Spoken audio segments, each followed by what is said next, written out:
est là.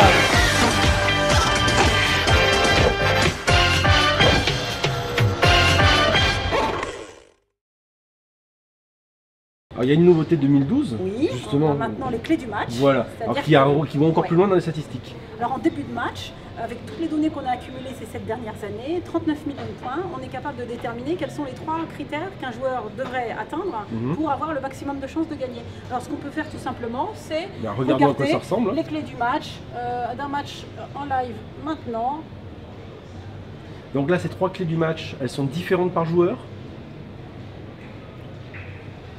Je vais chercher mes clés du match, Oui, elles sont déjà lancées et du coup qui apparaissent comme ça. Alors voilà. on peut les prendre sur le match de Nadal par exemple. Voilà. On a d'autres matchs en live. On peut les regarder, donc le système a calculé quelles sont les 3 clés que Nadal doit atteindre s'il veut gagner ce match. Pour l'instant, on voit qu'il est au-dessus de ses clés. Donc là on a à gauche, à gauche Bolelli, à droite Nadal. On voit que Nadal a déjà explosé ses clés. deux clés sur 3. Oui, il est bien, il est bien dans les clous comme on dit. Et c'est vrai que sur ces clés du match, là on voit très bien que Bolelli ne fait pas ses clés, aucune des 3. Quant à Nadal, il est bien et le score parle de lui-même, 6-2 pour l'Espagnol. Alors ça c'est du prédictif, c'est basé donc sur ces millions de données que vous avez déjà. Comment vous déterminez ces 3 clés par joueur? Alors ces clés dépendent de l'adversaire, elles dépendent de ce qui a permis aux joueurs de gagner dans les matchs précédents. Et elles sont propres à chaque joueur et dépendent vraiment de son adversaire.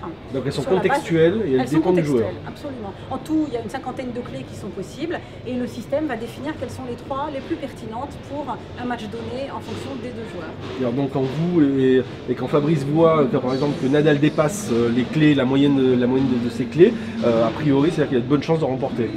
Bon, dans le cas de Nadal, c'est limite, facile, mais dans un joueur autre, ça veut dire qu'a priori, il est dans de bonnes positions pour gagner. Tout à fait. On l'a pu le vérifier dans de nombreux matchs que l'on a étudiés avec Claire.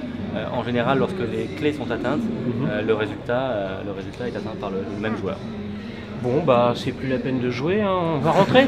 Ça n'empêche pas les retournements de situation, ça n'empêche pas le sport. L'incertitude du sport, quand même, attention.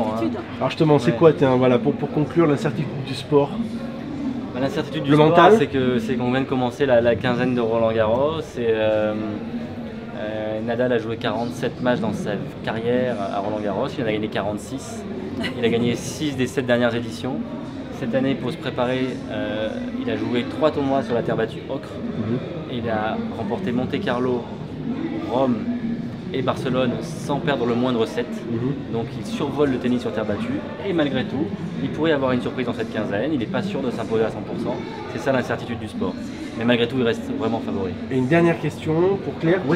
Quelle pourrait être l'étape d'après qu'on pourrait imaginer dans ces statistiques? Des robots qui jouent à la place des joueurs, non? Pouvoir calculer la fatigue des joueurs, on en a parlé avec Claire. Mesurer le taux de fatigue en temps réel. Le taux de résistance à la fatigue, j'aimerais bien savoir. Alors ça c'est des demandes de joueurs, après les innovations d'IBM, nous en reparlerons l'année prochaine. On revient l'année prochaine. Écoutez, merci à vous deux.